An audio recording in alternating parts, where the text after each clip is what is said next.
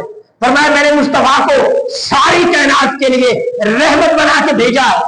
وما ارسلناک الا رحمتا للعالمین، میں نے تمام جہانوں کے لیے رحمت بنا کر بھیجا ہے. میں نے اس پھینکنے کو، کنکریوں کے پھینکنے کو اپنی طرف منسوب اس لیے کیا ہے کہ کوئی آپ کی رحمت پر شک کرتے ہوئے یہ نہ کہہ دے کہ جو رحمت ہوتی ہے وہ کسی کی طرف پتھر نہیں مارتا. تو خدا نے بتا دیا میرے مصطفیٰ کی طرف اس چیز کی بھی نسبت مت کرنا، وہ مصطفیٰ نے نہیں خدا نے بھیجی ہے، تاکہ میرے مصطفیٰ کی رحمت ہونے میں کوئی شک پیدا نہ ہو. گویا وہ بھی خدا کی مرضی سے پھینکی گئی.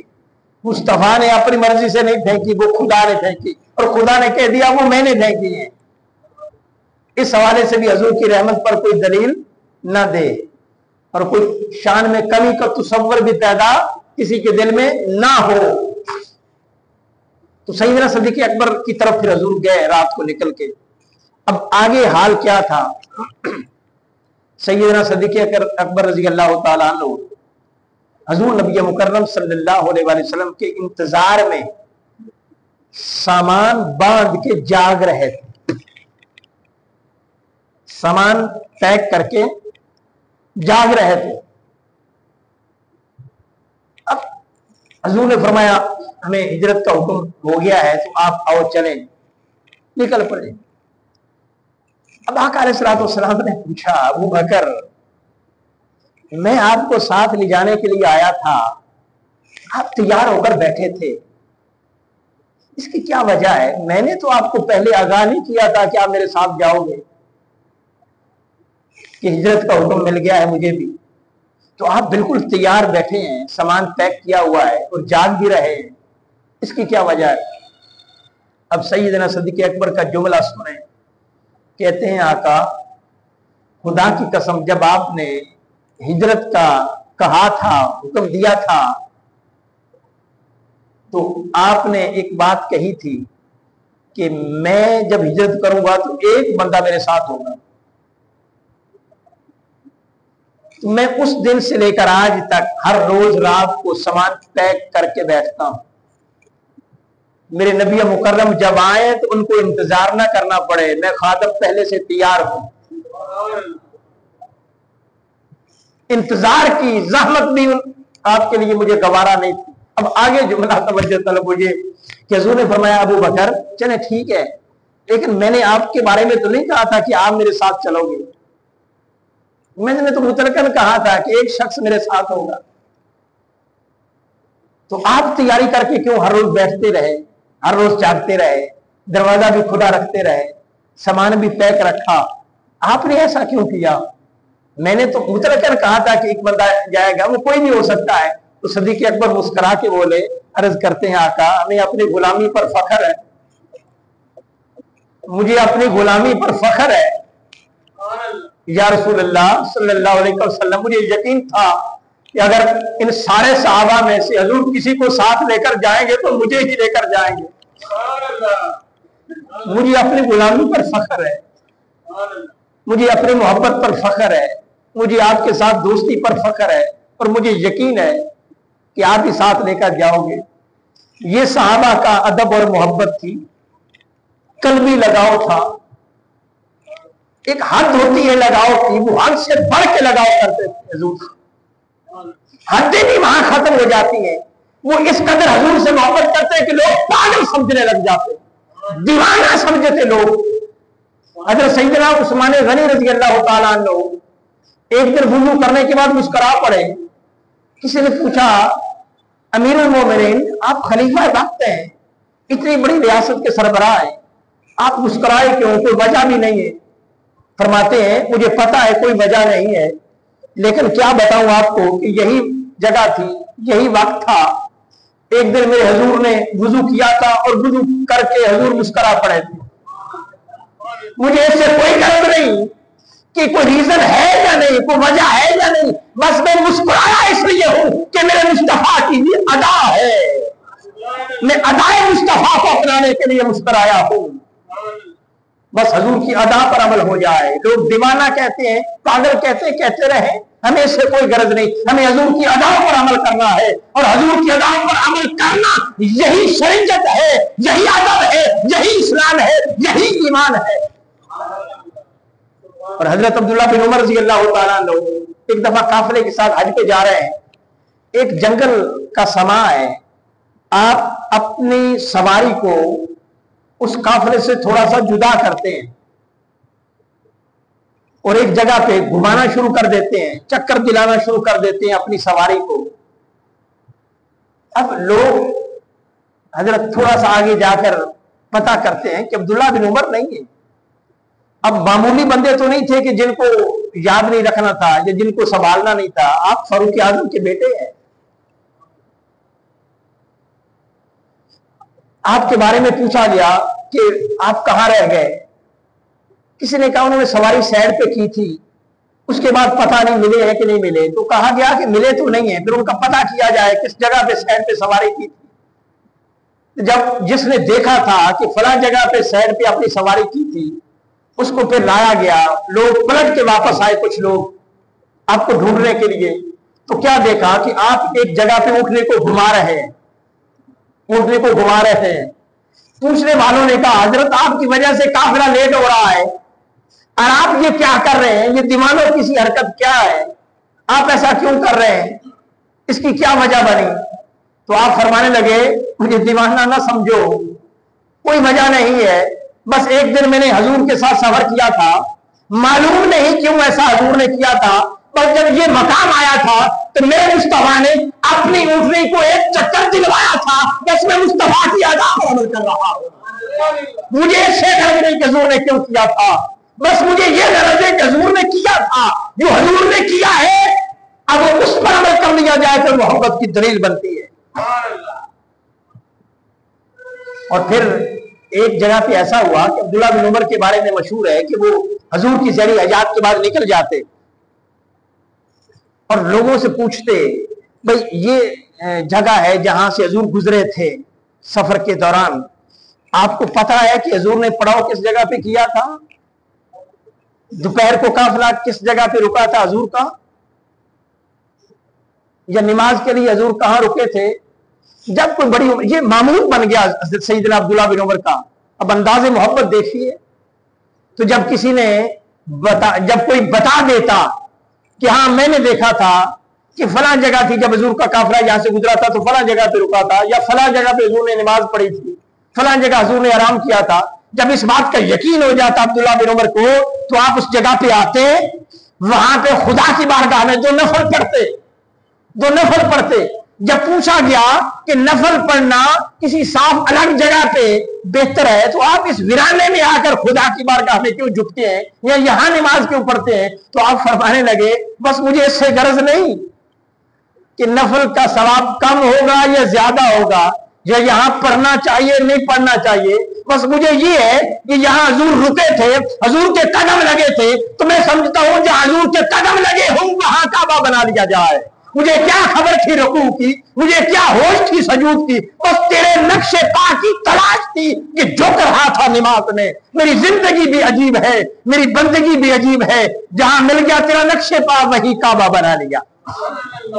حضرات ذی وقار یہ صحابہ کا ادب ہے. تو اللہ فرماتا ہے کہ میں ان لوگوں کے دل اپنے تقوی کے لیے چن لیتا ہوں جن کے دلوں میں مصطفیٰ کا ادب آ جاتا ہے. تو تقوی انہی کو نصیب ہوتا ہے, خدا گویا انہی کو نصیب ہوتا ہے, گویا توحید انہی کو نصیب ہوتی ہے جن کے دل میں رسالت کا ادب ہو. دعا ہے اللہ جل مجدہ انہیں حضور کی محبت عطا فرمائے. واخر دعوانا الحمدللہ.